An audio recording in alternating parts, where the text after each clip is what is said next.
Salut à tous, salut à toi. Aujourd'hui, en cette période de confinement, j'ai envie de proposer un petit exercice d'introspection pour un petit peu upgrader dans sa vie, que ce soit de vidéaste, de cinéaste, d'apprenti vidéaste, d'apprenti cinéaste. Je pense sincèrement que ce genre de questions peut aider tout le monde et à tous les niveaux.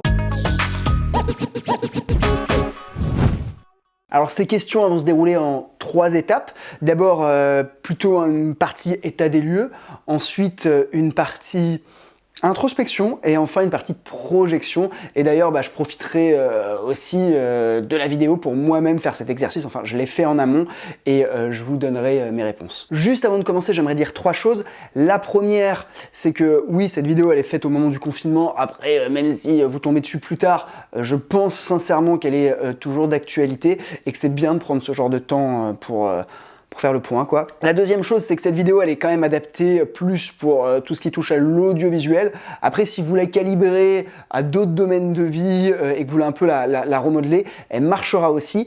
Et la troisième chose, c'est que les réponses, c'est un exercice où il n'y a pas de bonne ou de mauvaise réponse, il y a juste vos réponses. Et ça, c'est extrêmement important.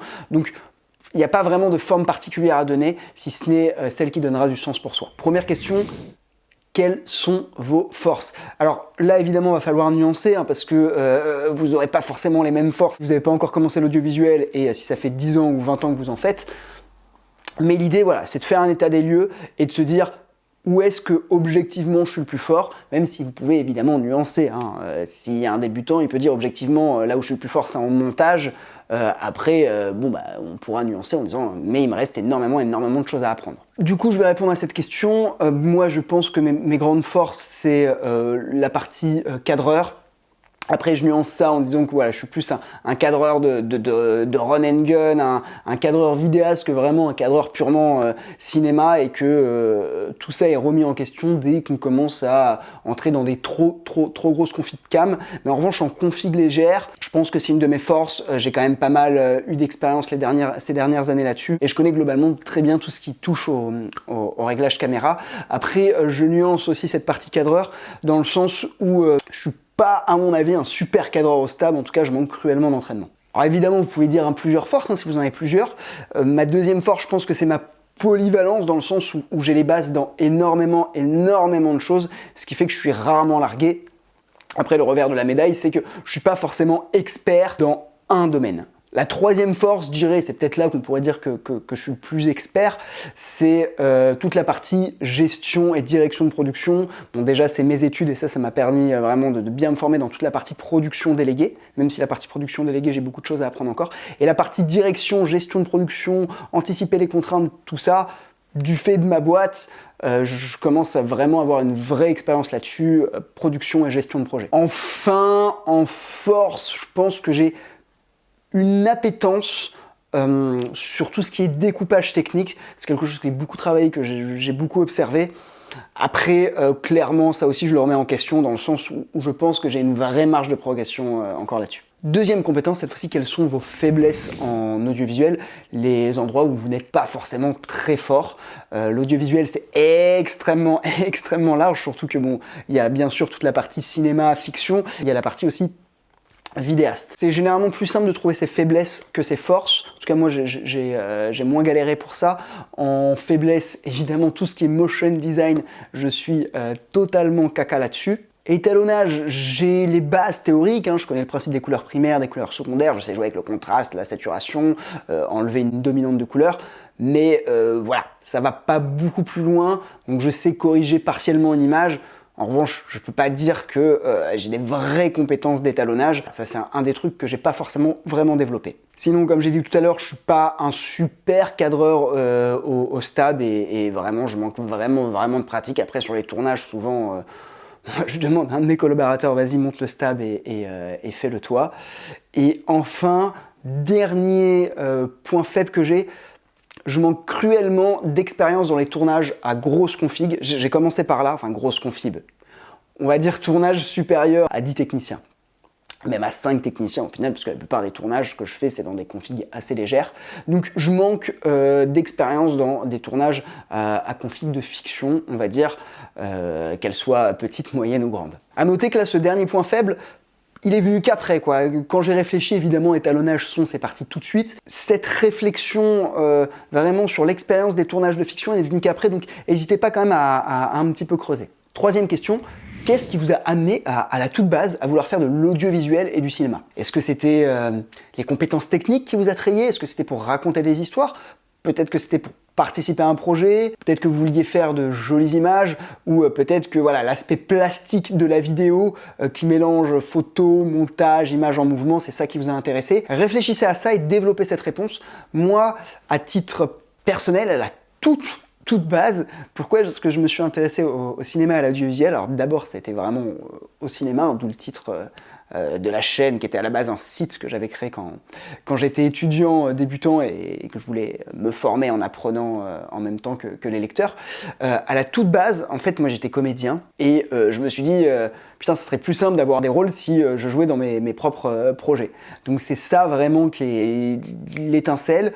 Puis très rapidement, c'est l'envie de raconter des histoires vraiment qui a pris le dessus. Après, il y a plein d'autres envies, hein. Faire des jolies images, c'est quelque chose que j'adore aussi. Je me suis aussi passionné par tout l'aspect technique de la vidéo, les caméras, tout ça. Mais c'est vrai que l'envie primordiale, c'était de jouer et aussi de raconter des histoires. Quatrième question, là, qui est une question 2 en 1. Est-ce que votre situation actuelle, si vous l'observez objectivement, elle est alignée avec vos envies du début? Et est-ce que ça vous va? Alors, on va un petit peu décortiquer. Donc déjà, est-ce que voilà, l'envie qui vous a poussé à vous intéresser à ça, elle est alignée avec les résultats que vous avez maintenant? Et est-ce que ça vous va? Donc là, il y a plusieurs cas possibles, hein. La personne qui, j'y répondrai dans un instant, mais qui avait une ambition et les résultats qu'elle a, elle n'est pas forcément alignée, ça lui va pas. Il y avait une personne qui avait une ambition et qui est sur le bon chemin, et ça lui va, mais bon, ça lui va pas encore. Il y a la personne qui avait une ambition et qui a atteint ses résultats, et bon, ça c'est top, et peut-être qu'elle va encore plus upgrader. Il y a la personne qui avait des ambitions, qui a atteint un résultat, qui sont pas pareils que ses ambitions, mais ça lui va, parce qu'au final, elle a découvert quelque chose qui lui plaît encore plus. Donc voilà, et là, encore une fois, il n'y a pas de réponse, c'est vraiment un travail introspectif. Donc moi, je vais vous dire ce à quoi j'ai réfléchi, et pareil, vous avec votre papier, je vous invite à prendre une feuille, réfléchissez à ça. Donc moi, en ce qui me concerne, évidemment, j'ai beaucoup évolué parce que ça fait 10-11 ans que je fais ça. En revanche, je regarde objectivement, non, clairement, je suis totalement désaligné, totalement non, parce que je suis quand même dans la même branche, mais voilà, je voulais raconter des histoires et éventuellement jouer dedans. J'ai une société qui fait des vidéos corporate. Après, pour ceux qui me suivent, vous savez que je suis en train de développer un projet de série format court. Ça avance, je continue à travailler dessus. Parfois aussi, ça recule, je continue à mettre de l'énergie dessus, mais objectivement, j'en mets pas forcément assez, quoi. Ça passe toujours après ma boîte, et même aussi après la chaîne YouTube. Donc non, la réponse, moi si je devais répondre, là j'ai un petit peu développé, et vous aussi développez vos réponses, mais en tout cas si je devais répondre simplement, c'est non, je ne suis pas aligné, et non, ça me convient pas. Après attention, je me plains pas de ma situation, j'ai une situation super confortable, c'est juste que j'ai une petite frustration de pas faire exactement ce que je veux. 5e question, du coup, en reprenant un petit peu les réponses aux précédentes questions, qu'est-ce qui vous bloque pour ne pas atteindre cette envie, soit de début, soit que vous avez généré après, mais globalement, qu'est-ce qui vous bloque pour pas atteindre vos buts dans l'audiovisuel? Si vous êtes aligné avec vos buts, vous pouvez évidemment reformuler la question de telle sorte à ce que ça soit qu'est-ce qui vous bloque pour ne pas avoir encore plus de résultats, si c'est ce que vous voulez, évidemment. Quand j'ai réfléchi à cette question, la première chose qui m'est venue, c'est argent et temps, qui sont d'ailleurs deux notions très liées dans le sens où le temps permet de créer de l'argent et l'argent crée du temps. D'ailleurs, c'est surtout dans cette seconde partie que ça me parle, c'est que plus on a d'argent, plus on peut déléguer et gagner du temps. Donc c'est vrai que si on regarde objectivement la situation, j'ai une société qui marche relativement, je mets des guillemets, relativement bien, mais elle me demande quand même énormément de temps. C'est plus moi qui travaille pour ma société que ma société qui travaille pour moi, et ça me demande beaucoup de temps. Oui, ça fait rentrer de l'argent, mais ça en fait aussi pas mal sortir, parce qu'il y a toute une équipe à rémunérer. Et puis entre ma société, la chaîne YouTube, le projet de fiction et ma vie personnelle et mes autres projets personnels, j'ai du mal à jongler avec tout ça de manière efficace, et du coup, c'est vrai que plus tu te disperses, moins t'es efficace. Pareil, la chaîne YouTube, elle me demande quand même pas mal de temps, par exemple juste pour écrire cette vidéo. Bon, après, c'était aussi un exercice introspectif, donc c'était une pierre deux coups. Mais ouais, pour écrire cette vidéo, j'ai mis peut-être 6 heures. Donc un épisode par semaine, c'est vrai que ça me rajoute une petite pression, mais en même temps, c'est quelque chose qui est important pour moi, parce que j'aime bien partager, et puis bah oui, ça m'ouvre des opportunités. J'ai des pieds du loueur et des lumières Boeing offertes. Mais blague à part, c'est vrai que ça peut rapidement prendre à peu près une journée par semaine. En plus, bah, ce que je fais comme épisode, c'est du flux. Hein. On ne s'attarde pas forcément énormément sur la forme et ça reste du programme de flux et pas forcément de stock, ce qui ne me permet pas de m'épanouir vraiment artistiquement parlant. Enfin, le dernier point, je pense, qui me bloque, outre l'argent et le temps que j'ai mis un peu ensemble, je pense que c'est mon manque de réseau, en tout cas dans la partie fiction et production de fiction. Alors, il n'est pas totalement inexistant, mais il est pas bien épais. 6e question à se poser, maintenant qu'on a identifié les blocages, quelles actions je peux mettre en place pour contourner ces blocages? Alors cette question, elle n'est pas facile. Inconsciemment, nos blocages, c'est des blocages et on peut s'être ancré la croyance qu'on ne peut pas les dépasser. C'est facile en plus de se cacher derrière ça. Moi, ça m'a demandé un peu de réflexion. Après, je fais souvent des travaux, pardon, oulala, je vais me faire engueuler dans les commentaires. Je fais souvent des travaux un peu introspectifs. Donc, j'avais quand même déjà réfléchi à la question du temps et de l'argent. J'y reviens dans un instant. Mais en tout cas, essayez d'être créatif. Essayez de voir toutes les solutions, même si c'est des mauvaises solutions. Essayez peut-être un petit peu de changer votre point de vue, de prendre du recul, mais lâchez-vous sur le papier et peut y avoir des solutions qui vont émerger, des pistes de solutions, même si au début elles vous paraissent impossibles. Mais peut-être qu'une solution B est impossible, mais peut-être que vous pouvez faire A qui va rendre la solution B possible. En ce qui me concerne, clairement, et c'est le travail que j'ai entrepris depuis plusieurs mois, ça va être de vraiment se départir de ma société, la rendre beaucoup plus indépendante. J'ai fait pas mal d'erreurs parce que j'ai grossi un peu vite, je suis passé de l'indépendant qui a très vite engagé, et du coup qui continuait à travailler avec des méthodes d'indépendant et qui manquait peut-être cruellement de process. Là, on commence à les mettre, hein, des process à tous les niveaux, hein, de l'entrée de commande jusqu'à la facturation, en passant évidemment par le tournage, le montage, mais aussi la partie livraison. C'est des choses qui sont plus simples à faire tout seul. Quand on est une équipe, c'est plus compliqué parce que voilà, faut que tout le monde respecte le process, tout le monde travaille plus ou moins de manière coordonnée. Là, c'est vrai que depuis quelques mois où je mets ça, il y a clairement un gain, beaucoup plus de fluidité. Et aussi tous les accidents qui nous arrivent, on essaye vraiment de les utiliser comme cas concret sur ok, comment est-ce qu'on fait pour pas que ça se reproduise? Qu'est-ce qu'on peut mettre en place? Mais depuis qu'on fait ça, depuis 6 mois à peu près, il y a des résultats qui commencent à arriver et qui encouragent. Après, le travail est loin d'être fait. Il va y avoir aussi un travail plus sur la réflexion de tout le workflow. Outre vraiment les process à mettre, la réflexion de tout le workflow, comment le simplifier sans perdre en qualité. Et puis quelque chose que j'aime beaucoup, c'est tout ce qui est la gestion des outils d'automatisme avec Zapier et Tutti Quanti qui permettent de connecter des logiciels entre eux et gagner un temps qui peut être précieux. En tout cas pour cette partie, je sais que globalement je suis dans la bonne voie et j'espère que d'ici 6 mois tout sera vraiment bien mis en place, même si évidemment on s'améliorera toujours. Mais l'objectif, c'est que mes collaborateurs puissent être indépendants et que moi j'ai moins à m'investir dans les projets clients. Pour ce qui est de la chaîne YouTube, qui est l'autre gros gourmand en temps dans ma vie, j'ai plusieurs pistes. Peut-être éventuellement réduire la quantité de vidéos qui me permettrait peut-être de faire des choses dont je suis un petit peu plus content, comme par exemple une vidéo que j'ai faite sur les pieds qui n'a pas super bien marché d'ailleurs. J'avais mis pas mal de temps à la préparer et à la faire. Donc peut-être réduire le rythme de publication, peut-être plus inviter des personnes à s'exprimer, comme on l'a fait avec Joël d'ailleurs, il reste encore quelques épisodes à diffuser. Et enfin, la dernière piste que j'avais déjà évoquée si vous me suivez, c'est toute la partie formation payante qu'on a déjà mis en place et que pour l'instant qui n'a pas super bien marché. Ça a à peine couvert les coûts, mais si on commence à devenir rentable là-dessus, ça permet également d'engager des personnes et de réinvestir l'argent en temps. La dernière chose qui me bloquait, c'était le réseau. Et le réseau, va falloir s'en faire. L'avantage, c'est j'ai une chaîne YouTube et du coup, Pour faire un réseau, quand tu as une chaîne YouTube, c'est un petit peu plus simple, ne nous mentons pas. D'ailleurs, c'est en partie pour ça que je l'ai fait travailler, pas que, mais je m'étais dit, bah voilà, ça sera toujours un avantage d'avoir une chaîne YouTube.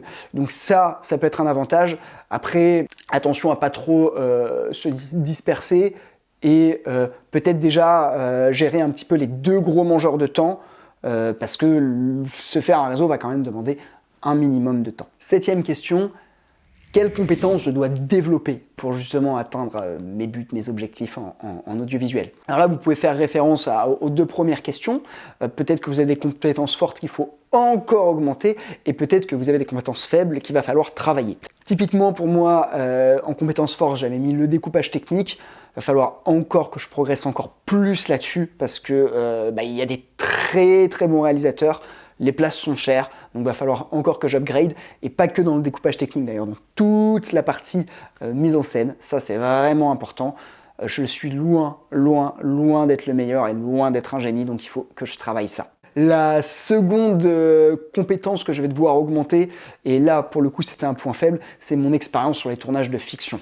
Ça fait très longtemps que j'ai pas fait vraiment de tournage de fiction.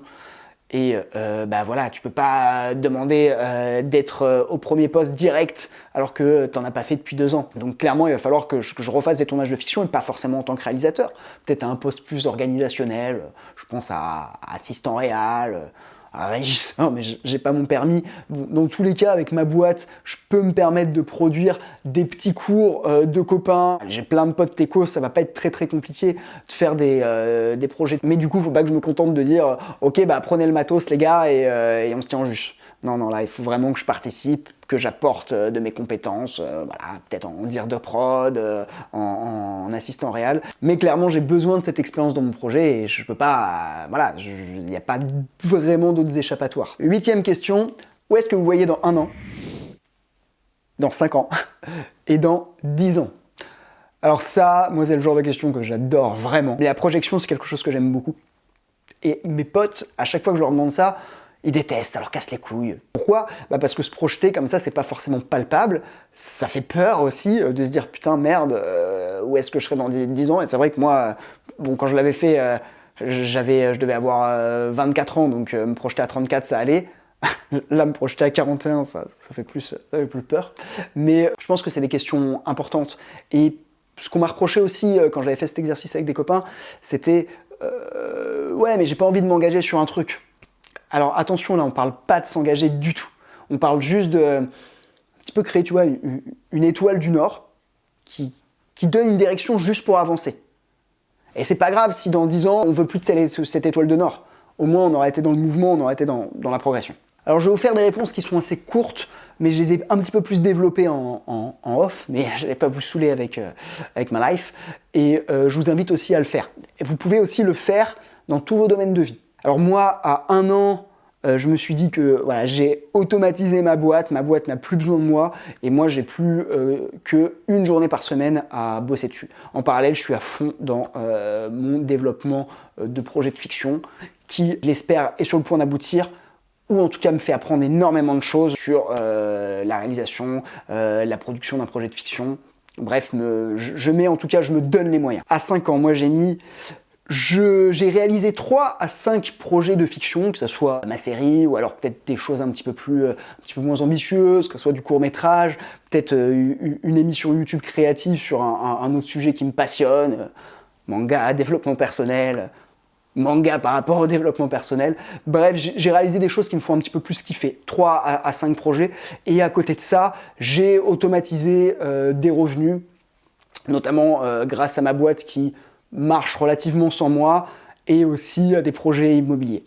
Et si les cryptos peuvent monter, c'est cool aussi. À 10 ans, je suis un réalisateur relativement reconnu dans le domaine. Dans le domaine, hein, pas du public. Après, si c'est du public, tant mieux, mais j'ai préféré la jouer humble sur le coup. Et j'arrive du coup à faire produire les projets qui me tiennent à cœur plus facilement, enfin relativement facilement. 9e question et dernière question, quelles actions vous pouvez mettre en place dès demain pour justement vous rapprocher de vos objectifs à 1 an, à 5 ans et 10 ans. Quelles actions vous pouvez mettre en place pour commencer à vous diriger vers votre étoile du Nord. Alors pour moi, et puis bon, la majorité des personnes, j'imagine, qui vont regarder cette vidéo, ça va être pendant le confinement. Donc justement, il y a des choses à faire, il y a des actions à mettre en place, même si évidemment c'est plus compliqué de sortir faire des tournages, mais il y a des choses à faire. Pour moi, ça va plus être de détruire tous les boulets émotionnels qui prennent du temps, faire toute ma paperasse, finir le travail que je fais sur les formations YouTube, gérer plein de trucs que j'ai laissés en suspens pour la boîte, faire des relances clients, vraiment tous les trucs que j'ai pas le temps de faire d'habitude parce que on est un petit peu sur le tapis roulant, tous les prendre et les déboîter. Et ça va être l'objectif là pendant les deux premières semaines du confinement, 2-3 premières semaines du confinement. On ne sait pas combien de temps ça va durer, mais je sais que je vais me sentir tellement plus léger après ça que il y aura une espèce de stress et je ne l'ai pas mis dans ce qui me bloque, mais ce qui revient souvent dans les ressources importantes, c'est le temps, c'est l'argent et c'est aussi l'énergie. Et c'est très très énergivore d'avoir ces trucs en off qui continuent à tourner et à prendre de la place dans ta mémoire RAM. Donc j'aimerais tous les défoncer et ensuite je pense qu'il va y avoir de nouveau des vraies prises de décision, peut-être sur la chaîne YouTube. Ça serait peut-être ça le deuxième move, ça serait vraiment m'engager sur ok, comment est-ce que je fais pour que la chaîne YouTube continue à avoir une croissance. J'aurais pu parler aussi du scénario que je développe où je suis toujours dans une dynamique de développement. Peut-être aussi mais réfléchir à mettre plus de temps là-dedans et aussi plus de temps intelligemment investi évidemment. On arrive à la fin de cette vidéo, j'espère que ça vous a plu. Moi j'adore ce genre de vidéo un peu développement personnel. J'imagine que si vous êtes resté jusqu'au bout, vous aussi. N'hésitez pas à me dire dans les commentaires si vous aimez ce genre de vidéo, j'essaierai d'en faire plus. En tout cas, j'espère qu'elle vous aura apporté de la valeur, j'espère qu'elle vous aura aidé, j'espère que vous aurez fait des exercices. N'hésitez pas à me le dire dans les commentaires, ça me ferait plaisir de parler de ça avec vous, vraiment. Comme d'habitude, le petit like des familles parce que ça fait plaisir. Si vous n'êtes pas abonné, ma foi, n'hésitez pas à vous abonner, ça aussi c'est cool et en plus c'est comme ça que je mesure la croissance de la chaîne. Et puis j'espère que je vous retrouve très bientôt dans une prochaine vidéo. Ciao!